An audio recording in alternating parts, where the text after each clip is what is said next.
दोस्तों आज हम आपको एक ऐसी घमंडी अमीर लड़की की कहानी सुनाने जा रहे हैं कि जिसकी शादी एक भिखारी से हो गई। तो दोस्तों ऐसा क्या हुआ कि उस अमीर लड़की की शादी एक भिखारी से हो गई, आगे हम आपको बताएंगे ही। लेकिन उससे पहले दोस्तों, भले ही आप वीडियो को लाइक करें या ना करें, मगर वीडियो को पूरा ज़रूर देखिएगा। तो आइए दोस्तों शुरू करते हैं। दोस्तों बहुत साल पहले की बात है। एक बादशाह था जिसकी खूबसूरत बेटी थी। वो लड़की अपनी खूबसूरती और दौलत की वजह से बहुत ज़्यादा मगरूर और घमंडी हो गई थी। जब भी उसके लिए कहीं से शादी के लिए रिश्ता आता तो वो उसे ठुकरा देती थी और उसका खूब मजाक उड़ाती थी। एक दिन बादशाह ने एक बड़ी दावत रखी और उसमें शहजादी से शादी करने वाले तमाम शहजादों को बुलाया गया। सब लोग अपने अपने मर्तबे के लिहाज से कुर्सियों पर बैठ गए। शहजादी इस दावत में कई चीज़ों के साथ बड़े घमंडी अंदाज में आई और वो जिस भी लड़के के पास से गुजरती तो उसको बड़ी नीची नज़रों से देखती। इतने में वो एक शहजादे के पास पहुंची जो बहुत ज़्यादा मोटा था। उसने उसका मजाक उड़ाते हुए अपनी कनीज से कहा कि ये तो आटे का थैला है। जब दूसरे शहजादे के पास पहुंची तो कहा कि ये तो खंबे की तरह लंबा लगता है। और जब तीसरे शहजादे के पास गई तो बोलने लगी कि ये तो सफ़ेद चूहा जैसा दिखता है। और शहजादी हर शहजादे की बेइज्जती करती रही। लेकिन एक शहजादे को तो देखकर उसे बहुत ज़्यादा हंसी आई, क्योंकि उसने दाढ़ी रखी हुई थी। शहजादी ने उसका मजाक उड़ाते हुए कहा कि ज़रा देखो इसने कैसे अपने चेहरे पर घास फूस उगा रखे हैं। बादशाह ने जब ये देखा कि मेरी बेटी मेहमानों की बेइज्जती कर रही है तो उसे बहुत ज़्यादा गुस्सा आया और उसने भरे दरबार में ये ऐलान कर दिया कि शहजादे पसंद करे या ना करे, लेकिन मैं इसकी शादी किसी गरीब या भिखारी से करवाऊंगा। इस ऐलान के बाद तमाम लोग वहां से चले गए और कुछ देर बाद एक भिखारी आया जो गलियों में गाने गाता था। उसने शाही महल के नीचे खिड़की के करीब होकर उसने गाना शुरू किया।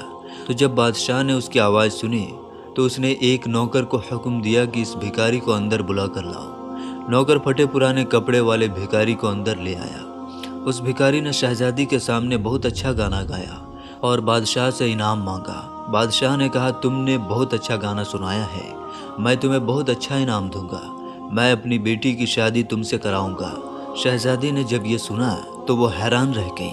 उसने बहुत ज़्यादा ड्रामा किया, लेकिन बादशाह ने उसकी एक ना सुनी।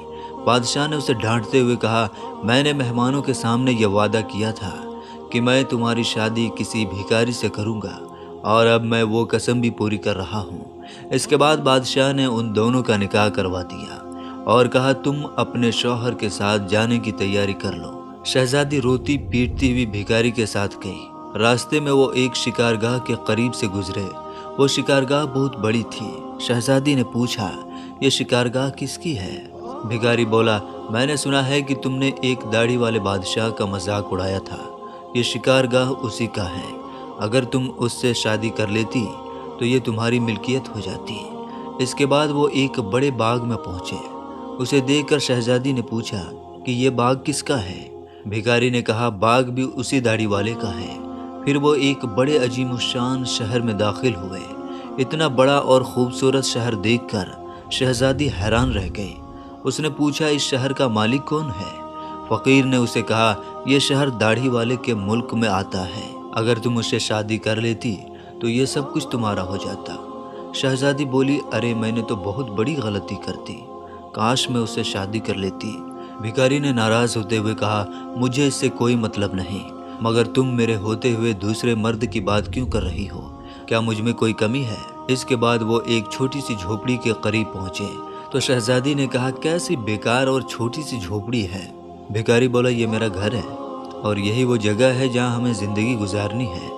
शहजादी बोली, तुम्हारे नौकर कहाँ हैं? भिखारी ने कहा, हमें नौकरों से क्या काम, तुम हर काम कर सकती हो। तुम आग जलाओ और मेरे लिए खाना बनाओ, मैं बहुत ज़्यादा थक चुका हूँ। लेकिन दोस्तों क्योंकि शहजादी को खाना पकाना नहीं आता था, इसलिए भिखारी ने उसकी मदद की और कुछ देर बाद उन्होंने उल्टा सीधा खाना पका कर खा लिया और सो गए। दूसरे दिन भिखारी ने उसे जगाया और घर का काम करने के लिए कहा। शहजादी पूरा दिन काम करती रही, ऊपर से भिखारी की डांट भी सुनती रही। किसी तरह से उन्होंने कुछ दिन गुजार लिए। एक दिन भिखारी ने कहा कि मैंने जो कुछ कमाया था वो अब खर्च हो चुका है, अब कमाने की बारी तुम्हारी है। मैं तुम्हें लकड़ी लाकर देता हूँ, तुम उससे टोकरियां बुन लेना। ये कहकर वो जंगल गया और टोकरी का सामान काट कर ले आया। शहजादी ने टोकरी बनाना शुरू कर दी। इससे पहले उसने कभी कोई ऐसा मेहनत वाला काम नहीं किया था, इसलिए उसकी उंगलियां ज्यादा जख्मी हो गई, उनसे खून निकलने लगा। ये देखकर उसके शौहर ने कहा, मेरा ख्याल ये है कि तुम ये काम नहीं कर सकती, मैं तुम्हें कुछ धागे लाकर देता हूँ, तुम उससे कपड़ा बुन लेना। लेकिन वो ये भी ना कर सकी।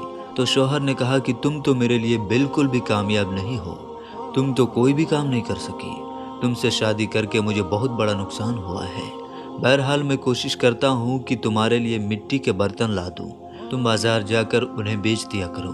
घमंडी शहजादी ने अकड़ कर कहा, जब मैं बाजार में खड़ी होंगी तो मेरे मुल्क के लोग मुझे इस हाल में देखकर मेरे ऊपर खूब हंसेंगे। तो शौहर ने कहा कि ये मेरा मसला नहीं है, अगर तुम भूख से नहीं मरना चाहती हो तो तुम्हें ये काम करना ही पड़ेगा। मिट्टी के बर्तन बेचने का काम बहुत अच्छा चल रहा था। लोग जब खूबसूरत लड़की को बाजार में बर्तन बेचते हुए देखते तो उस पर तरस खाकर कुछ न कुछ खरीद लेते।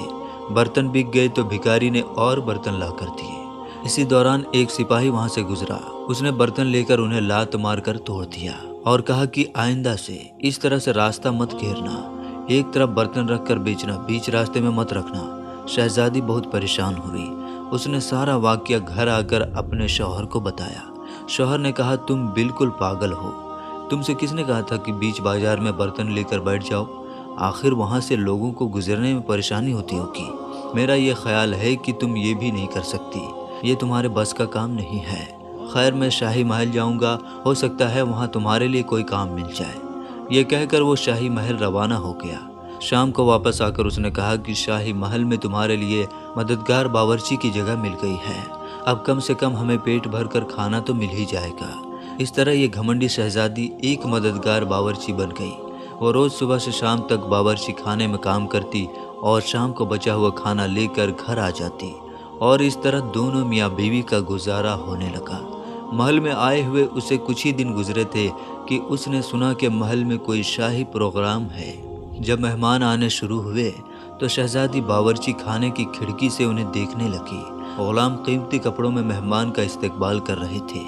हर तरफ बड़ी शान और शौकत धूमधाम नजर आ रही थी, लेकिन शहजादी अपनी किस्मत पर आंसू बहा रही थी और अपने तकब्बुर और बेवकूफ़ी पर पछता रही थी। उसी दौरान कुछ कनीज आई और उन्होंने शहजादी को वहाँ से मज़ेदार खाने दिए जो शहजादी ने टोकरी में रख लिए और घर की तरफ चल पड़ी। तभी वो महल के दरवाजे से गुजर ही रही थी कि अचानक बहुत सी कीमती लिबास पहने हुए एक आदमी ने उसका रास्ता रोक लिया। शहजादी ने निगाह उठाकर देखा तो ये वही दाढ़ी वाला बादशाह था जिसका उसने खूब मजाक उड़ाया था। शहजादी खौफ से कांपने लगी। बादशाह उसे लेकर हॉल में पहुंचा। इतने सारे लोगों को देखकर उसका अपने ऊपर काबू नहीं रहा और घबराहट में टोकरी उसके हाथ से गिर गई और उसमें से खाना निकलकर चारों तरफ बिखर गया। तमाम दरबारी हंसने लगे। शहजादी का उस वक्त यह हाल था कि किसी तरह से ज़मीन फट जाती और वो किसी तरह से उसमें समा जाती। उसने झटके से अपना हाथ छुड़ा लिया और भागना चाहती थी। इतने में बादशाह ने उसे दोबारा पकड़ लिया और नरमी से बोला, डरो मत, क्या तुम मुझे नहीं पहचानती हो? मैं वही भिखारी हूँ जो तुम्हारे साथ झोपड़ी में रहता था।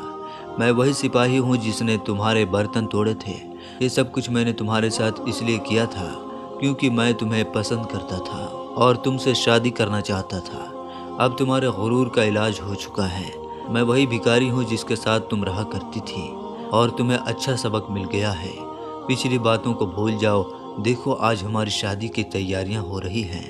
उसी वक्त कनीज़ें आई और उसे अपने साथ ले गई। शहजादी को नहलाकर दुल्हन का लिबास पहनाया गया। जब वो दोबारा हॉल में आई तो देखा कि उसके माँ बाप और उसके तमाम दरबारी भी मौजूद थे। लोगों ने उसे मुबारकबाद दी।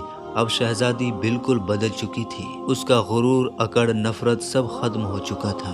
उसने ज़िंदगी गुजारने का ढंग सीख लिया था। प्यारे दोस्तों, हालात जैसे भी हों, इंसान को कभी भी तकब्बुर और घमंड नहीं करना चाहिए। अल्लाह ताला का हमेशा शुक्रिया अदा करना चाहिए। दोस्तों, ये वीडियो आपको कैसी लगी हमें कमेंट में ज़रूर बताइएगा।